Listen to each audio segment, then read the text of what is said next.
I'm Bladethehedgehog3. And I'm Man.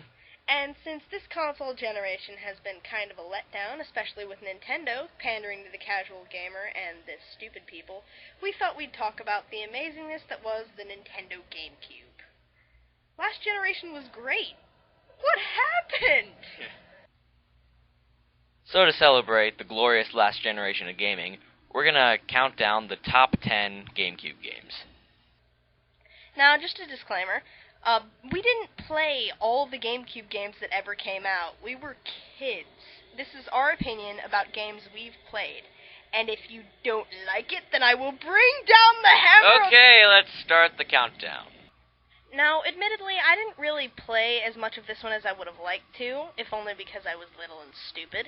But going back on this game, I really did enjoy it, and there's been a lot of debate on it, and that's why it's so low on the list. But there was a little something for everybody in this game. There was stuff for beginners, there was stuff for people who liked a little something different, and there was stuff for the people who were just traditional people. I mean, they tried something a little bit different, and that was good. So number 10 on this list, Sonic Heroes.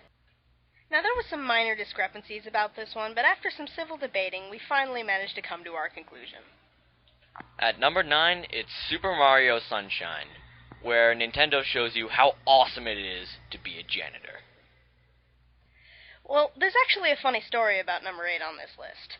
When I was younger and looking for a game, I can't remember which one, my dad found this aisle full of little $10 games, and he brought this one up to me and said, "Hey, do you want to get this one? It's $10. And I'm just like, sure, why not? Custom Robo was definitely one of the most in-depth GameCube games I've ever played, with endless possibilities and stupid legendary items. Anyway, now here we come to another game that was brilliant, but because of stupid things like graphics, people didn't like it. So here's to one of the most brilliant Zelda games ever created, with a wide open world and amazing characterization for what little words they actually use. Number 7, Wind Waker. At number 6, who knew a game could be so fun by just using 2 controls? This game would be higher up on this list, but there's really not much you can do in single player. I mean, the funnest mode in this game was City Trial, and with a computer player, it really wasn't very fun. But this game does deserve a place on this list. At number 6, Kirby Air Ride. So, speaking of games that are only fun multiplayer, this one isn't. This game tried some things that any other game in this series really didn't do. It had 2 people on one cart, which made the variables of the game completely different. At number 5, Mario Kart Double Dash. There are 2 games on number 4. Details.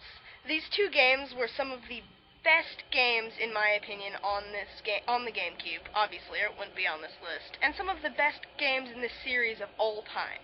The first one actually is the only game in this series to have an anti-hero.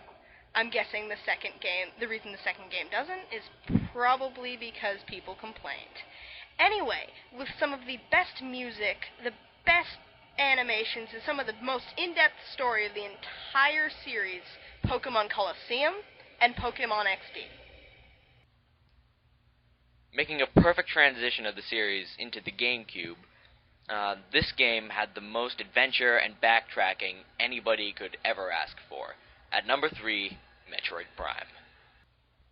Now, if it were up to me, this next game would be number 1 on this list, but we had to eventually go with one we both agreed on. This game is such an integral part of my childhood that I would not get rid of it for the world. It was fun. The music was catchy. The Chow Garden was incredible, and it's also on the list as the only Sonic game I have ever beaten. I still go back and play this game, run through the levels that I loved. There was some stuff that they really didn't get right, like the camera was sometimes kind of wonky, and some of the treasure hunting levels absolutely sucked. But it's the closest thing to a perfect game I have ever found. So number 2, Sonic Adventure 2 Battle. This game, I think, has all impacted our lives.